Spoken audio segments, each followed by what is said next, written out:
I'm going to be showing you 5 basic stretches that you can do almost every day. And if you stick around to the end of the video, I'll be answering a couple questions that people have about stretching.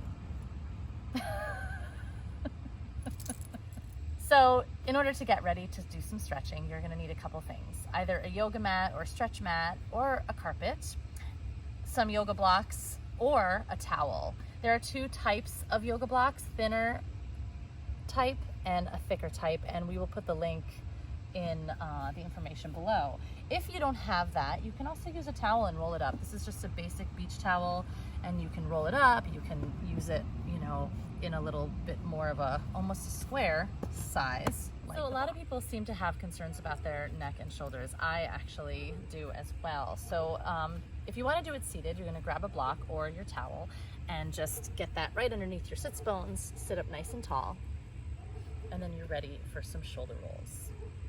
Get a nice long spine, and we're going to start with some just basic shoulder rolls. Going all the way up, elevating the shoulders, then retracting, depressing, and protracting. So that's the movement of your shoulder blades. I would say do about 10 in one direction and then do 10 in the other direction. And make sure that you're really getting all the corners of that range of motion for your shoulder blades. You might hear some clicking and crunching, that's okay. So then you're gonna go the other way and just make a nice big round all the way down, all the way up, back. Okay, so then after that's nice and lubricated, you're gonna do a neck stretch. Take your right hand to your left ear and add about 20% weight into that hand, maybe even less, maybe 10%. Make sure that both shoulders are down the back and really relax. Nice long neck, nice open chest. And then that other hand is gonna flex back. So you're gonna flex your palm back like you're reaching your fingertips behind you, but you're also pressing that left palm down. So I'm getting a nice stretch here, the top of my delt, my trapezius, into my neck, breathing, exhale. Remember to relax the shoulders. You don't want to hike up this right shoulder. You want to keep that one down. And I like to hold this for a minute on each side. If one side is tighter than the other, then you want to maybe do like 45 seconds on one side and a minute on the other side. And then after a minute, once you're done, you're going to relax your left hand, take your right hand off, and just take a deep breath and bring your head back to the neutral position. And you're gonna switch to the other side, left hand to right ear, relax both shoulders, and again, flex your hand. I'm gonna show you an option on this side so you have something else to work with. You can also play with your head position. If you look down towards your thigh, you might get a little bit more into the back of that cervical spine area. If you turn your chin up a little, it's gonna get into the sternocleidomastoid muscle, which is that big muscle on the side of your neck, and kind of point your chin up towards the sky. So you can still reach the right hand down and press the palm down and reach even the fingertips back farther. Or another option here is you take that right arm and you wrap it behind your back. Remember to keep both shoulders down and relaxed. Breathe, hold for a minute, and then when you're done, drop that lower arm, top arm, bring your head back. Just center. Ready to stretch your low back? First, let me explain what the sacrum is, because I'm not sure everyone knows where the sacrum is, but it's your low back, right? It's right here, this area, right across, above your glutes. That is your sacrum area. And that's important to know because we're going to either put a block or towel underneath your sacrum. So this one's fun because you get to lie down. So if you're using a towel, you lift your hips and you rest your sacrum on the towel, okay? I'm gonna continue with the block though, and I'm gonna use the thick block because I really love this stretch, and this is really more of an entire series for your low back. And guess what? You're also gonna get some hip flexor in this as well. Okay, so my block is underneath my sacrum. I relax my arms.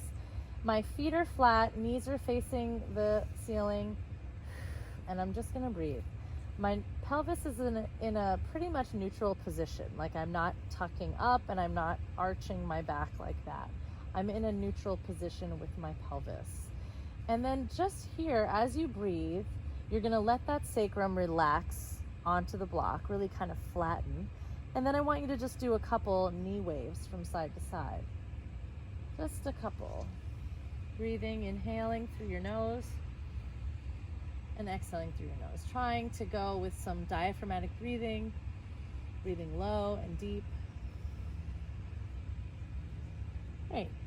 So then once you've done about 10 seconds of that, you're gonna take your right knee and pull it into your chest. You can either grab it on the top of your shin, or you can grab underneath and fold the leg over your fingers.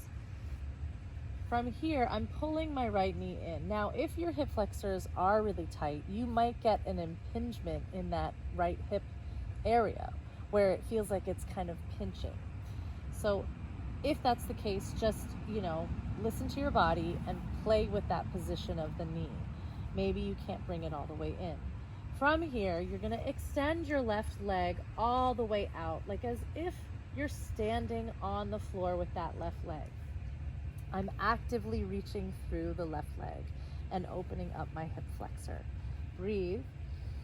And I would hold this for about 30 seconds. Once you finish the 30 seconds, you're gonna slowly rebend your left knee, release your right leg, and then switch sides. Pulling the left knee in, grabbing hold. Then I extend my right leg as if to stand on the floor. Breathe. Hold for 30 seconds, actively reaching. So we're really not doing a passive stretch. We're actually keeping this pretty active as we're reaching through the foot and pulling our abdominal slightly in as we pull the knee into our chest. And then release. Now this is the fun part. You get to discover how great your back feels. You lift your hips up, dig your feet into the floor, squeeze your butt a little bit, move the towel or block out of the way, put your hands on the floor, and slowly lower your back down, one vertebra at a time, all the way to the floor. And relax here. And then you can let your knees just dip into each other, kind of internally rotating in towards each other. Palms up, and you can just relax here for a couple of breaths. And your low back will feel amazing, promise.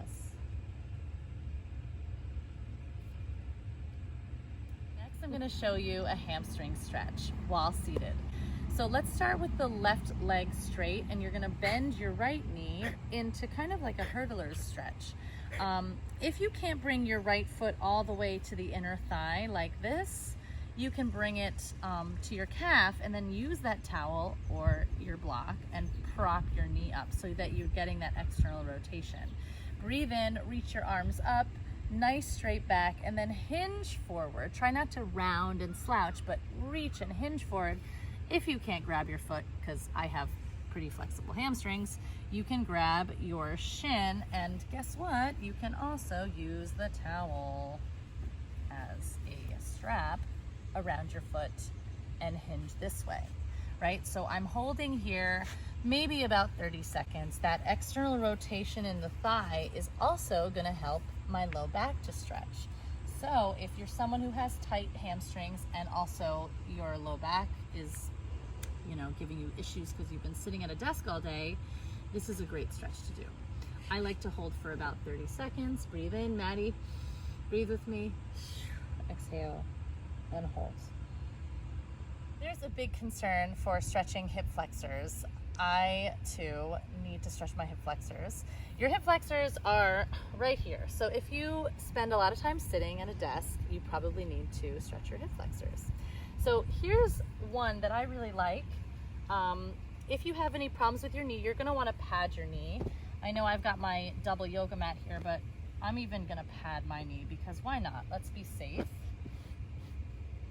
So put one knee down. Let's start with the right leg down and the left leg forward. So this is called a 90-90. I've got 90 degrees here and 90 degrees here. So nice straight position with the legs. I'm tucking my pelvis underneath and really trying to squeeze my right glute as much as I can.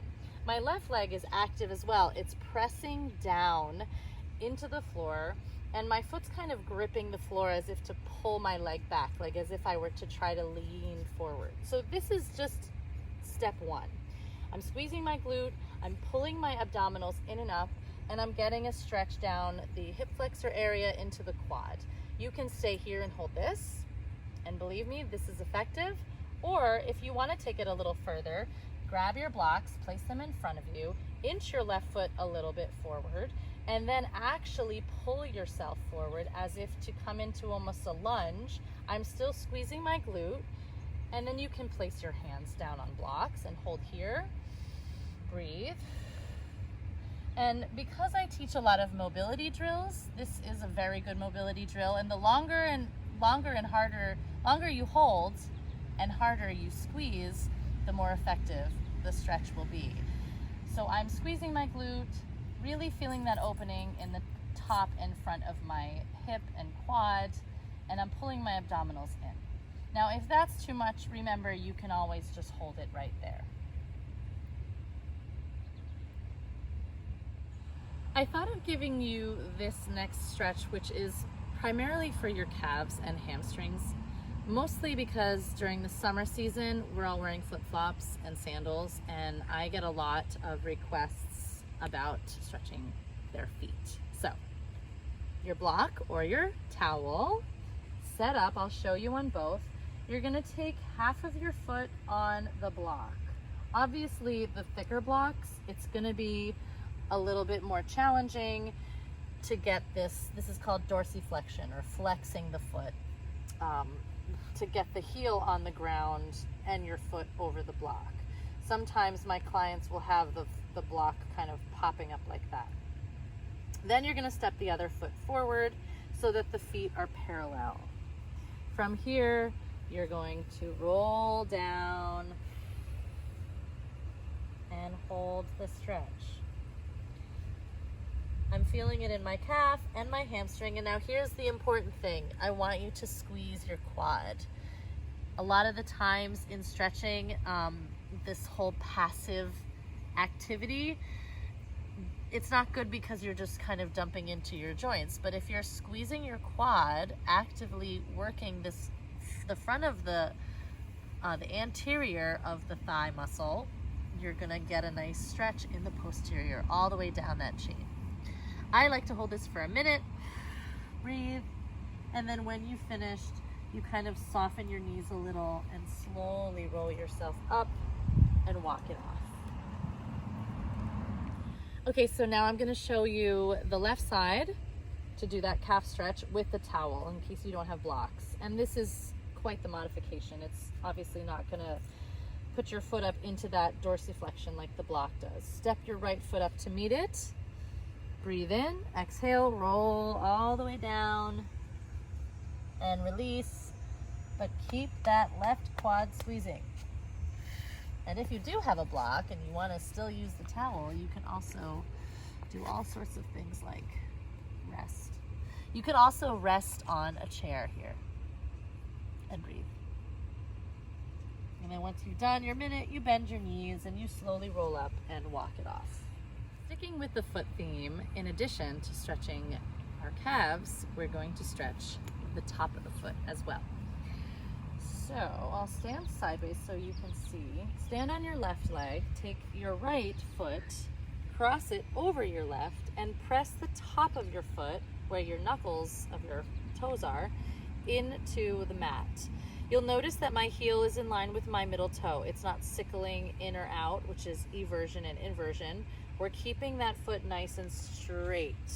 You're pressing as much weight as is tolerable into the floor, and then you're gonna bend that standing leg into the leg that you're stretching, and you're gonna hold for about 30 seconds.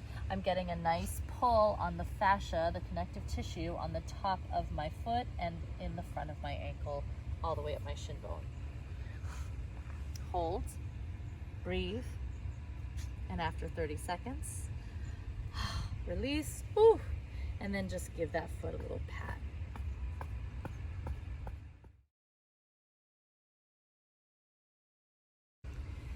Stretching is going to help mobilize and keep your muscles and joints flexible.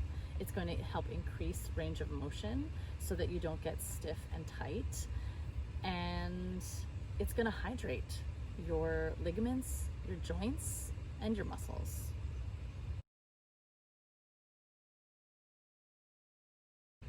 Yes, of course. I think so. I have a lot of clients that see me for an hour or two or even three throughout the week. I teach a class every week for those that are 50 and above.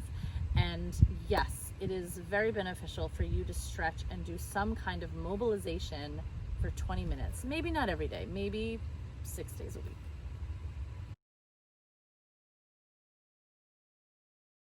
So whatever your workout is for the day, whether it's running, lifting weights, working your arms and upper body, whatever that might be, you want to mobilize and stretch the areas that you are about to engage and contract muscularly.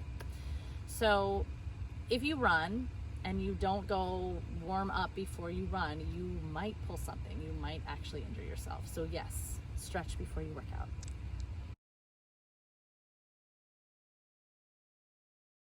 So what I would say is strengthen your glutes, strengthen your abdominals, stretch your low back, and then that will release your hip flexors.